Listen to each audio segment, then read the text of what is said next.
వాన చినుకులు పడతాంటే వేడి వేడి మొక్కజొన్న కంకులు తింటాంటే గా మజానే వేరుంటది. హైదరాబాద్ పట్టణంలో వానాకాలంలో మస్తుగానం డిమాండ్ పెరిగిందట నుల్లా కంకులకు.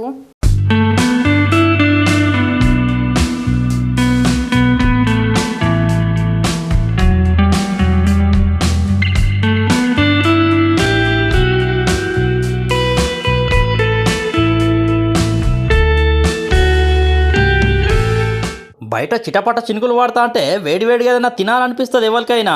జోరు వాన పడతా అంటే నాలుక వేడివేడి బజ్జీల్లో లేకుంటే పకోడీల్లో లేకుంటే వేడివేడి కంకుల్లో కోరుకుంటుంది. ఇక ఇట్లా కంకులను సుతా చాలా మంది తింటారు వానలా. కాల్చిన వాటిని కొందరు తింటే ఉడకబెట్టిన కంకుల్ని ఇంకొందరు కాయబడి తింటారు. ఇట్లా వానకాలంలో కంకులు తింటా అంటే గా అనుభూతి తినేటోళ్ళకే ఎరికైతుంది మరి.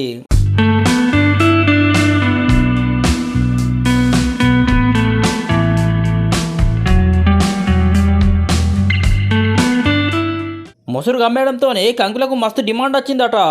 ఒక దిక్కు చల్లని వాతావరణాన్ని ఆస్వాదించుకుంటూనే ఇంకో దిక్కు వేడి వేడి మొక్కజొన్నలు తింటారు జనాలు. కొన్ని చోట్లలో 20 రూపాయల కోట అయితే ఇంకొన్ని చోట్లలో 30 రూపాయల దాకా ఉన్నది.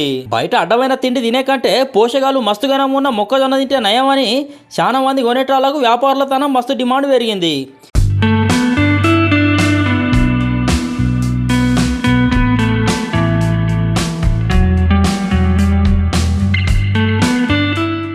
అంతేకాదుల్లో జాఫ్రానీ చాయ్ను సుతా బగ్గనే తాగుతానరట హైదరాబాద్ పట్టణంలో జనాలు.